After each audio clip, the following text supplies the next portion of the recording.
Thank you, guys. So as you've surmised, the topic is a force for good. And it's based on a new book by Daniel Goleman. The full title of the book is A Force for Good, the Dalai Lama's Vision for the World.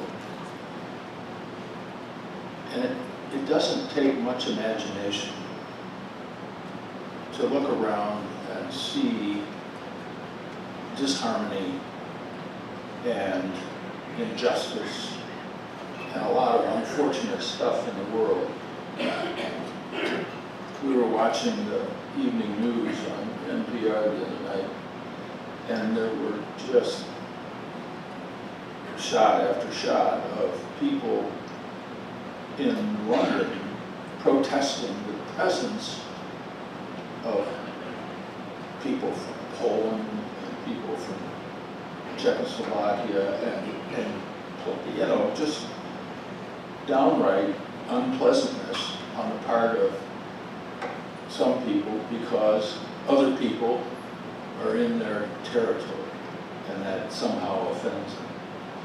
And that's just an example of the distressing stuff that seems to be going on more and more as we move through time. One of the things that I've learned is that there are giant swings of collective mood that move from positive to negative, and they have always been present and they've always functioned. And what seems to be going on at the moment is a gigantic swing of the pendulum towards a negative collective mood. One is tempted to be really discouraged and upset by this movement. But there's another way to look at it, and that is that indeed this swing of the pendulum is completely normal. It happens all the time. And as long as we understand that what seems to be going on now is only temporary, it's a temporary phenomenon, it will not continue forever, we have within our grasp the ability to deal with it. One of the ways in which we can deal with it is to think about and adopt, perhaps, the ideas of the Dalai Lama. The Dalai Lama happens to be one of my personal spiritual heroes. I think he exhibits the highest and best that's possible for any human being to exhibit. He is the spiritual leader of the Tibetan Buddhist community, and he's in exile because the Chinese government has seen fit to take over Tibet and to make it very difficult for Buddhists to function in Tibet. So the Dalai Lama has been absent from Tibet for like almost 55 years, a very long time, and he did it because it was unhealthy for him to stay there. And yet, if you were to ask him how he sees this, he would tell you that what he feels is deep sadness. He's deeply saddened by the need for the Chinese government to behave in that way. He realizes that it's not the end of all things.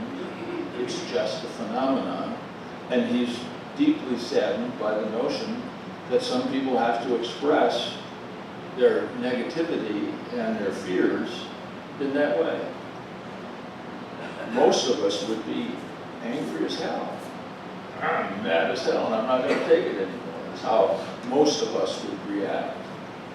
And yet the Dalai Lama has a vision for the world.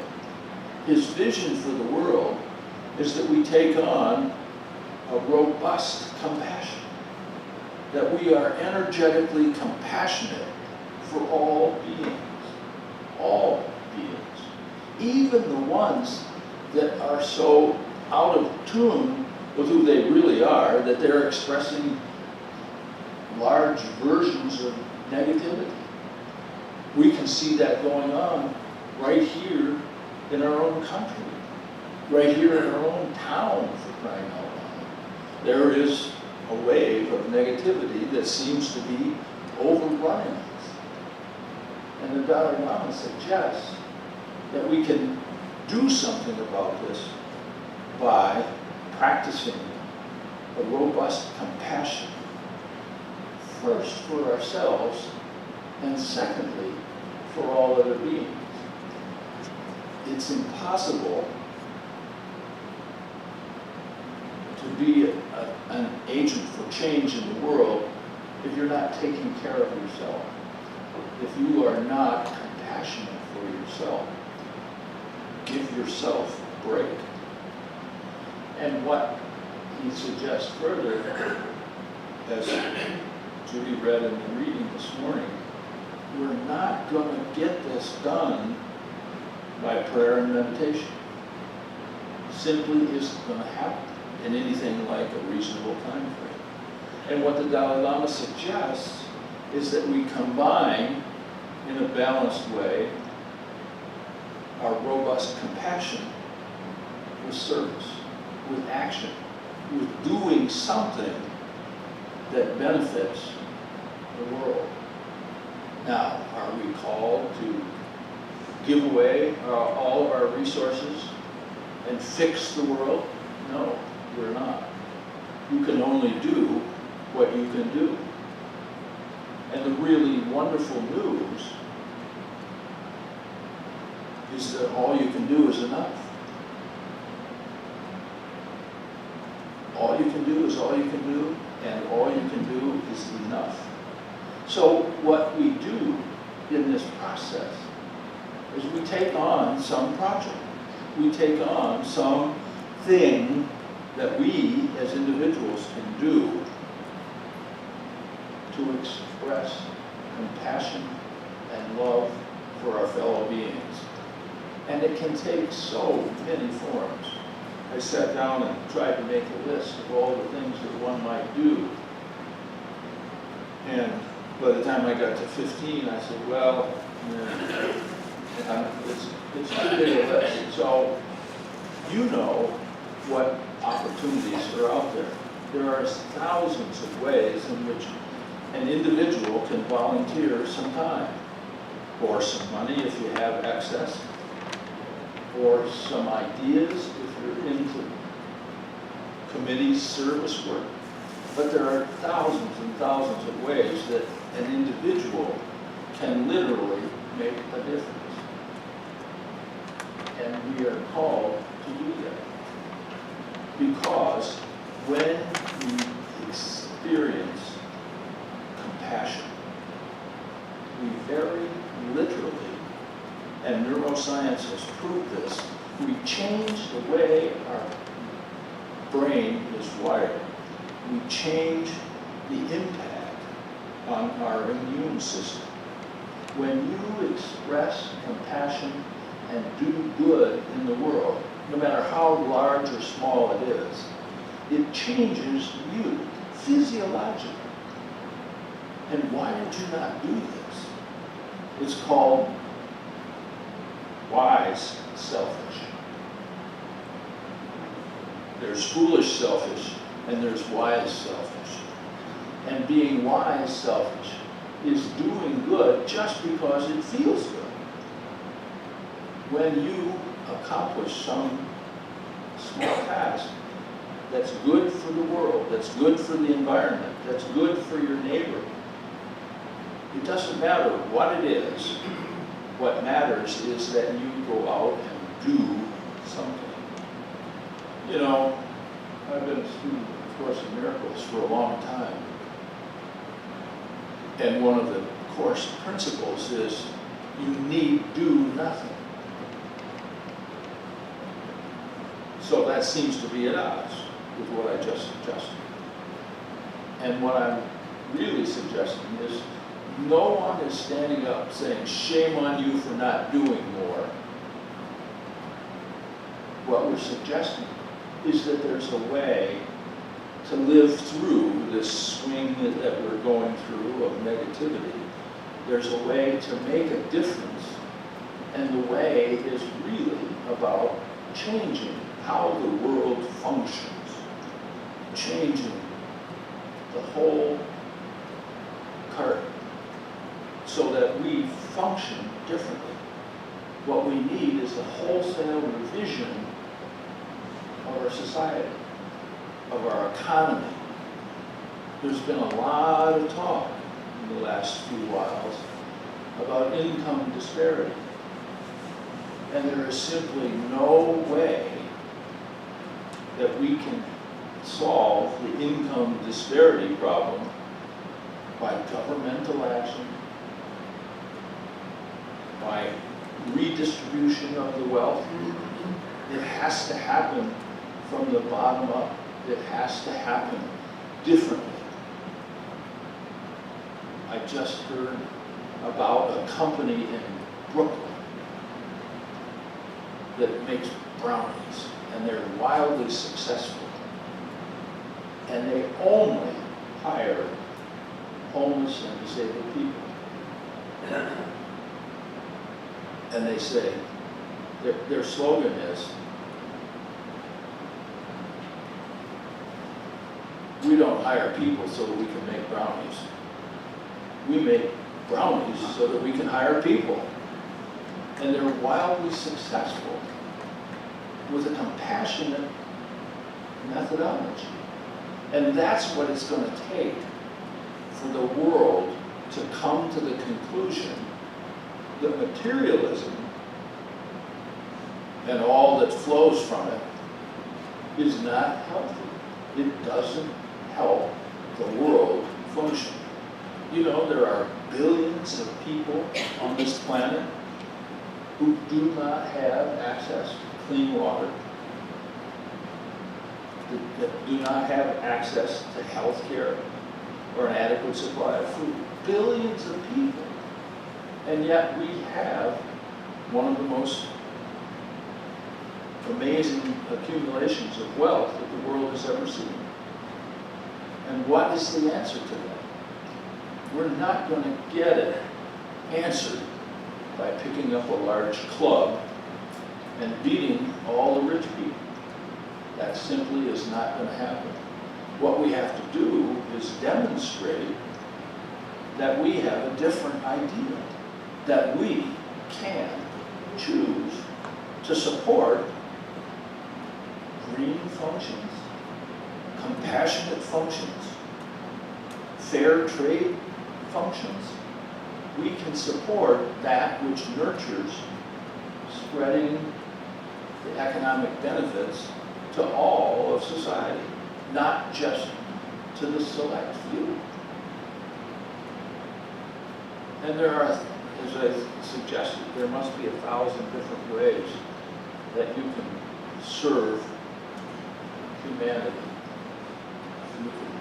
You can call up Meals on Wheels and sign up to be a volunteer. Deliver meals to people who are shut in. It's one of the few times during the day that they actually have contact with outside people.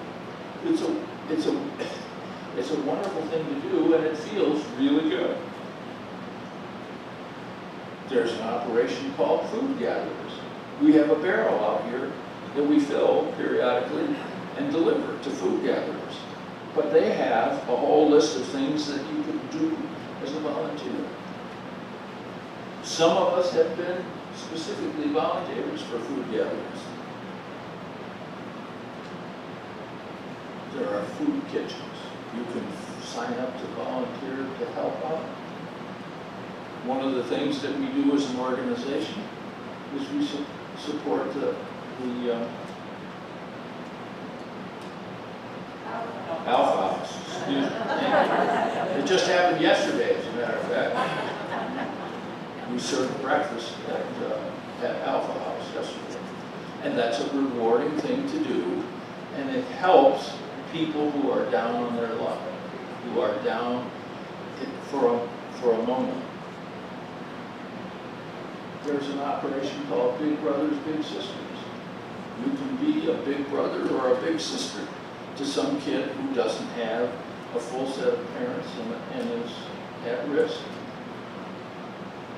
You can work on environmental causes. There must be 100 different environmental organizations. So I'm not suggesting that it's necessary for you to turn over all of your wealth, all of your time to one organization or 30 organizations. But I am suggesting that if you will adopt the Dalai Lama's ideas, in fact, you can go to the website, A Force for Good, and you can actually become a member of the Force for Good. I watched the video this morning, and tears were just rolling down my cheeks. It's a very touching concept about service to humanity, service to change the world. We will not accomplish that change simply by reason of meditating, raising our own consciousness, or praying to somebody to do something. What will change the world is a change in consciousness, one consciousness at a time. And you never, ever, ever know how many people your act of kindness will touch. You simply are not even close to guessing how much good that does in the world. So, the invitation is to adopt the notion of wise selfishness. Take care of yourself and do good. Because the doing good that you accomplish actually changes you. It changes the way your brain is wired, and it supports your own immune system. And goodness knows, our immune systems seem to be under attack. It would be helpful if we could give it a boost. And that is entirely within our purview. We get to choose what things we do, what attitude we take. One of the things that was extremely moving in this video I watched this morning was a taxi driver who was driving down the road with one hand on the wheel and the other hand on the horn, hollering out the window and getting red in the face. And happened to be carrying his mother as a passenger. And she reached over and touched him on the shoulder and said, "When did you learn to be this way? Your father never taught you that. Just take a deep breath." And he took a deep breath and literally changed his approach. And Lord knows I could do that. I could do that because there are times when I'm extremely judgmental about the way other people are driving.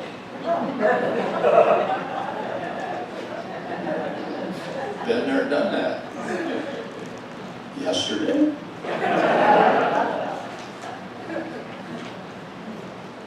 So there are so many ways in which you can change who you are to be